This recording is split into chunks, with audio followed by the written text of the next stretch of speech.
classification, so they are number one. But another favorite, Creekside is number two, and you could say if you just check the stats, obviously not everything is equal, but the stats are right there comparable. You have the Class 5A Player of the Year, and Ciendia Dennis, who was a freshman last year, she turned Creekside around from a average middling program, didn't win a ton of games, into a team that went 20-9 in the toughest classification in Class 5A last year. She averaged almost 25 points per game, 6 rebounds, 6 assists, close to 5 steals per game. So the numbers right there are equal. So you have two teams with superstar power that carry their team. And if you were to compare um, supporting cast, I would think Creekside has a little bit more as far as supporting cast goes.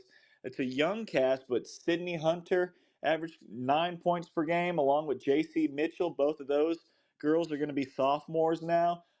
Inside, you have Kiana Harvey, who's improving, along with Riley Robertson, who blocks shots. I like what she does around the rim. And then Sky Cleveland, who's starting to pick up some D2 offers, a 3 and D wing that average close to 15 points per game. So Creekside is tough if they can get Sandia Dennis going.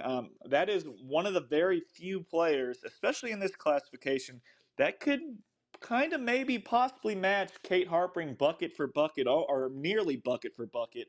But that is a star in her own right. So Creekside and Marist, as you know, Marist and Creekside number one and number two as it all plays out. Both teams that have that rock star that really carries the team and makes everyone around them better, and then the supporting cast. So it will be interesting to see if those two teams ever hook up. Creekside in Region 4, and then you have Marist, of course, in Region 5. But both teams somewhat similarly built as far as both having a superstar player that can take over game classification. So they are number